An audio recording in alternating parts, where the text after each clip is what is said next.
Saludo con gusto a la senadora Claudia Anaya, integrante de la bancada del PRI en la Cámara de Senadores. Gracias por estar aquí. Hola Memo, ¿cómo estás? Muy buenas noches, un gusto saludarte. Muchas gracias, Claudia. Has sido una de las senadoras más activas al arranque de la actual legislatura.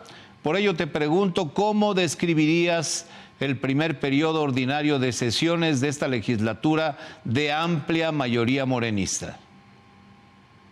Pues un periodo sumamente complejo porque una mayoría absoluta luego es renuente a escuchar, es renuente a reflexionar y en este sentido las cosas se hacen pues también con una inentendible prisa que pues sin duda terminó lastimando lo que pudo haber sido pues un proceso legislativo más armonioso. Prácticamente era imposible escucharnos porque no era posible llegar a entendimientos con los planteamientos que ellos tenían sobre la mesa. Hay reformas que son gravísimas y otras que son muy graves y otras que son bastante delicadas. Yo pondría en un primer plano la reforma al Poder Judicial, que me parece que le causa un daño terrible a la República, erosiona la división de poderes, quieren cooptar al Poder Judicial y lo vamos viendo en cada paso que dan. No solo fue la reforma constitucional en donde hay antinomia, en el artículo 94 y en el 97 dicen cosas distintas respecto a la temporalidad de la presidencia de la Corte y fueron votadas el mismo día. Es decir, no es nada de que una sea anterior y otra posterior, no. Fueron votadas el mismo día esos dos artículos. Fueron modificados el mismo día. Entonces, claro que estaban haciendo las cosas a las prisas, sin querer escuchar de los errores que estaban cometiendo. Las leyes secundarias también traían o artículos duplicados o no tomaban a consideración posibles escenarios que luego se han querido ir resolviendo sobre la marcha y pues tratando un poco de improvisar en muchas situaciones. Vimos el acarreo de personas abogadas para inscribirse al proceso, después vimos la pifia en las listas que salieron en esos acarreos, el resultado de querer hacer las cosas mal. Ahora vemos a un INE que no tiene dinero para hacer la elección, que ya no va a poner casillas, va a poner centros de votación, va a poner menos de la mitad de las casillas que se ponen para una elección federal. Imagínate la gravedad del asunto. En zonas como Zacatecas, en donde la extensión territorial es de 85,000 kilómetros cuadrados, en donde tengo un municipio como Mazapil que tiene 14,000 kilómetros cuadrados, más o menos la dispersión poblacional es de una persona por kilómetro cuadrado. ¿Quién va a ir a votar? ¿Cómo van a ir a votar? Es alejar el voto de las personas y sin duda dejar, también hablan de quitar capacitadores, de quitar supervisores, ¿no? Pues ojos que no ven, corazón que no siente. Entonces, sin duda, este es un mecanismo para cooptar al Poder Judicial.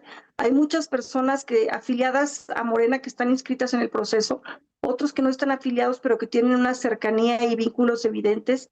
Y pues bueno, para allá vamos, para dejar de lado lo que fue la capacitación, la profesionalización, la independencia para cooptar a un poder que se había mantenido alejado de la política. Esta es la politización de la justicia y esto es terriblemente grave para el justiciable.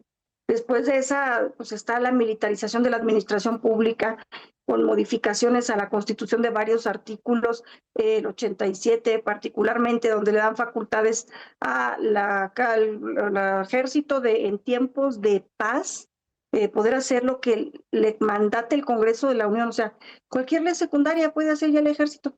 Temas administrativos o de seguridad o lo que se les ocurra ponerlos a hacer, eso va a poder hacer ya el ejército.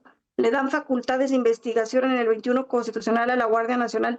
Nunca en la historia de este país, en ninguna de sus 3 constituciones, el ejército, los militares, como lo son la Guardia Nacional hoy día, habían tenido facultades de investigación. Nunca.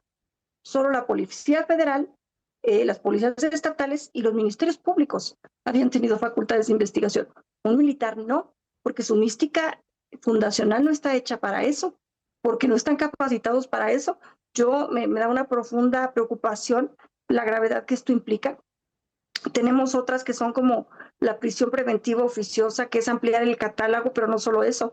Le pusieron un párrafo al final de ese artículo 19 constitucional donde dice: se tendrá que aplicar a la literalidad del catálogo de prisión preventiva oficiosa, es decir, ya sin razonamiento ni criterio de un juez una persona que haya llevado a cabo presuntamente, porque se violenta el principio de presunción de inocencia, el robo de una casa habitación, que alguien te implique en eso.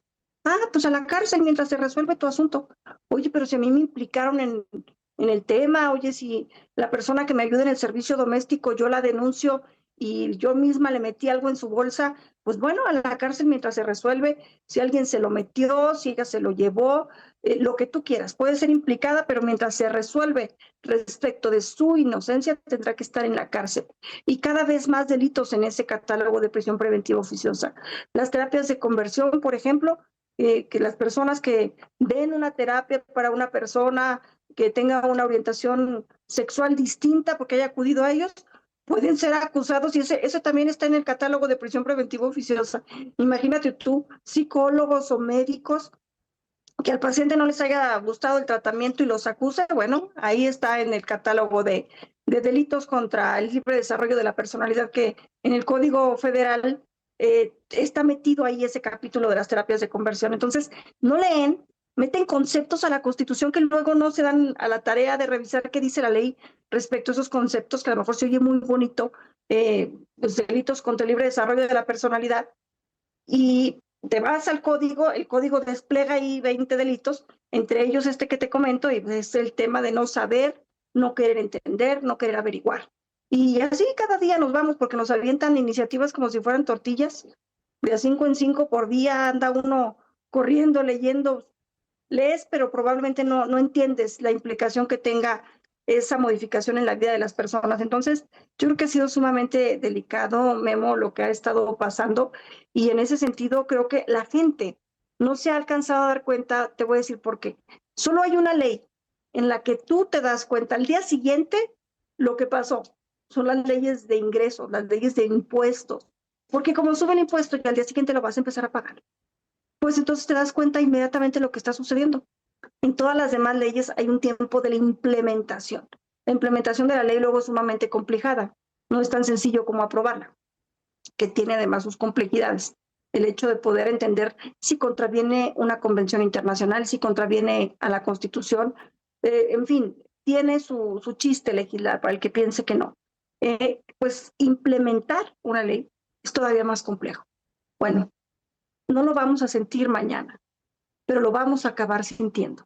Y esto es terrible, porque un lugar donde se van desmantelando las instituciones también, por ejemplo, los organismos autónomos que de tajo acabaron con 7 organismos autónomos que tenían que ver con la evaluación de la política pública, con la evaluación de la educación y de la política educativa, que tenían que ver con órganos reguladores para evitar monopolios y que nos ayudaban a cumplir con convenios previamente adquiridos en tratados internacionales como la reguladora de energía, la de hidrocarburos, COFESE y FETE, en incertidumbre, todos los empresarios diciendo, bueno, ¿quién va a ser mi ente regulador?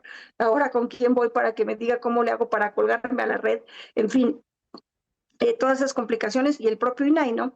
Que no solamente se va desmantelando esta obligatoriedad de los sujetos obligados de dar la información pública que tienen, sino que dejaron en un vacío jurídico qué sucede con la salvaguarda de los datos personales. Por ejemplo, tú que tienes tus huellas y otros biométricos en tu banco, ¿qué sucede si ese banco los vende, los pierde o los pasa a otra de sus empresas filiales? ¿Quién va a sancionar eso? ¿Quién regula la protección de los datos personales?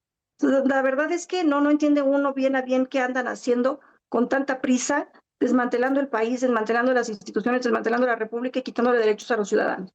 Es delicado, es grave, son tantas que si te fijas ni siquiera te las puedo contar porque muchas son constitucionales y las secundarias que van siguiéndole a estas. Y para mañana nos mandaron una, por ejemplo, de vivienda, me acaba de llegar ahorita mi correo electrónico, a las 10 de la mañana es la sesión, o sea, tenemos casi 12 horas para leer una iniciativa de 170 hojas, pero ¿y para entenderla, Memo?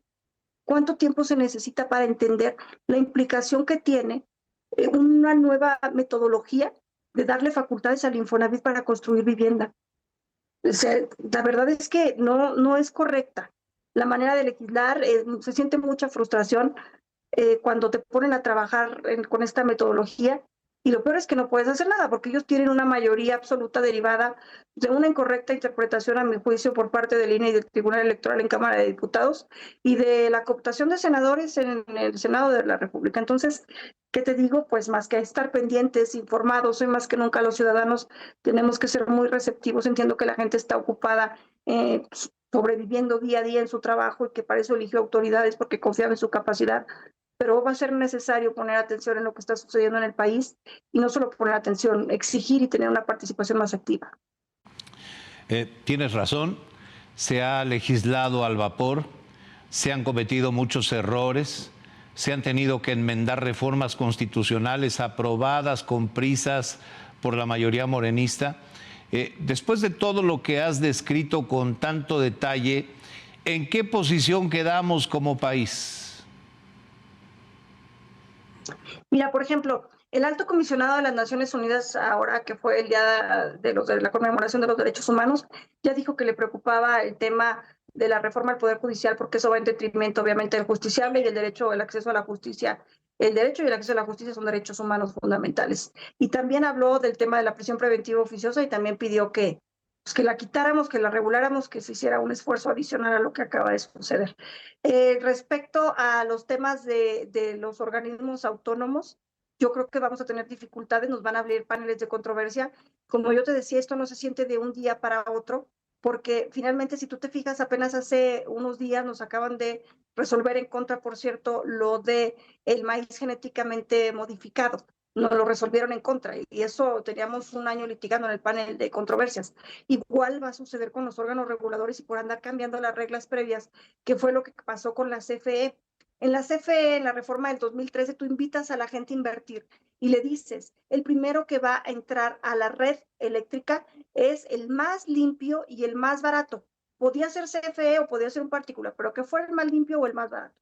Con la reforma que se acaba de hacer, además de que quitan al órgano regulador, le ponen que entra primero CFE independientemente si es más caro o más sucio, y al final, ya que CFE cubra toda la conexión de sus plantas, pueden entrar los particulares, más que van a decir todos los que tú ya invitaste de Estados Unidos y Canadá, que están en el TLC, o los de Asia Pacífico, o los de Europa, van a decir, sí, muy bien, nada más que tú me invitaste a invertir a México y me dijiste que si yo producía limpio y barato, yo iba a entrar primero a la red.